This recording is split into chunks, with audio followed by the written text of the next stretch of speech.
Arrivé hier soir, il est le premier à repartir ce matin. Le Belem, long de 58 mètres, doit habilement manœuvrer pour sortir du port.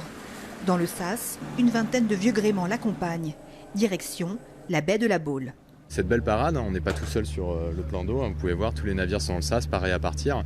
Derrière le Belem pourront suivre, et c'est aussi un peu dans cette idée d'élargir les débords de Loire à d'autres villes qui ont moins d'accessibilité comme la Baule par rapport au fleuve, et donc pour tout le monde depuis la côte de voir cette belle parade.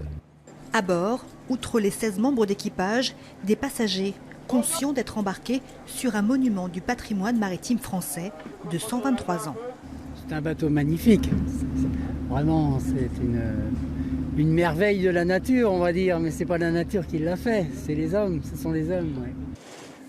Ici, même les novices sont appelés à participer aux manœuvres pour hisser quelques-unes des 22 voiles du bateau. Donnez un petit peu de mou, voilà, un petit peu. C'est pas évident parce qu'il faut vraiment faire le geste, il faut être synchro, quoi. Et au départ, moi j'étais mal placée, j'y arrivais pas. Puis après, on sent vraiment le mouvement d'ensemble. C'est la première fois que le 3 mâts nantais navigue dans la baie de la Baule. C'est comme si on était au grand large, comme si on était sur la côte. On fait ce qu'on nous demande de faire. Après, le fait d'être dans une baie, on est dans une zone plus resserrée, donc il est probable qu'on ait plus de manœuvres à faire et qu'on doive les exécuter un peu plus rapidement. Dans le sillage du Belem, toute une flottille maritime.